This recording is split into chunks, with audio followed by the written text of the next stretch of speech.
everybody. Off to do a little bit of foxing tonight with the Hikmicro Sq50 mounted to my Sako S20. That's chambered in 6.5 Creedmoor.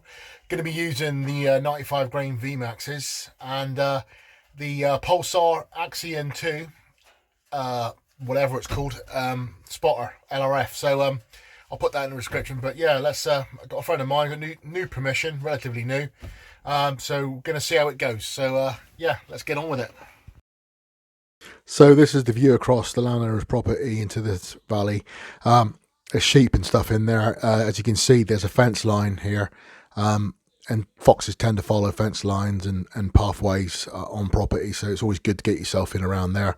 I'm not going to deploy the sounder at the moment, but what I'm going to do is show you the image difference between the PULSAR's 384x288 sensor and the Hikmicro Sq50 2.0, bit of a mouthful, 640x512 sensor.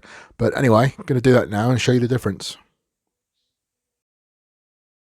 As you can see, same bit of ground here being viewed through the Sq50 2.0, and there, massive difference.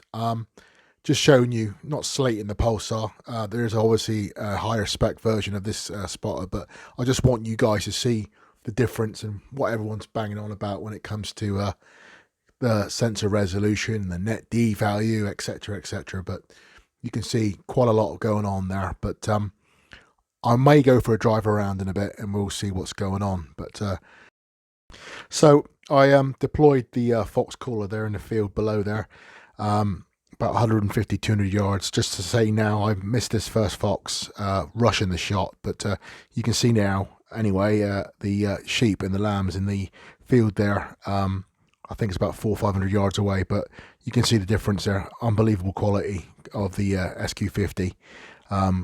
You can see if I pan to my left here, you got some trees there, and you can actually see the rooks sat in the tree there, and that tree there is a good 300 yards away. But yeah, wonderful bit of gear, wonderful quality. So first customer of the night, and as you can see, totally balled that shot up. Should have taken a little bit longer just to compose the shot. A couple of seconds would have been enough just to get myself on song there. But there you go. You can't get more, can you? So moving on to the next one. So they redeploy this fox caller on a new field there. I'm scanning about. I've only put it at 70, 80 yards away, and I'm looking to my left there. I see a heat signature. I switched to my Sq50 just to get a better view, and as you can see, I don't quite know what it is there again, but it soon gets up. It's a road deer, roebuck, I believe. But yeah, always shows to be careful when you're out doing anything with thermal. So customer number 2 comes in here to the sounder, literally within 5 minutes of me deploying it. He takes one sniff, decides to go. I'll give it a shout to try and turn him back, but he doesn't want to know. Well, it appears to want to know, but he actually does. He's turned back, and he's just about to move there as I fire, and this happens. Bits go everywhere, so he's dead though, which is the main thing. So I did hit this one back a little bit too far back, but he is one dead dog fox there, so farmer's going to be happy with that. So as you can see, the landowner has very kindly put in some concrete pathways for me to allow my foxing duties, but you know, it could be just for his agricultural equipment, but whatever.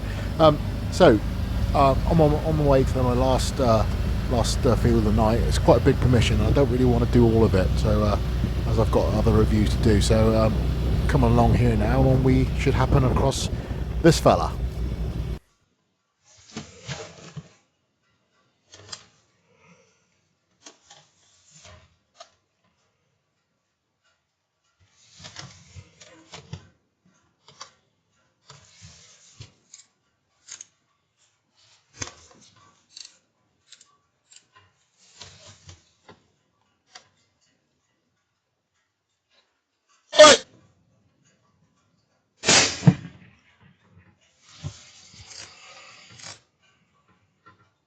Okay, that's the end of that video there.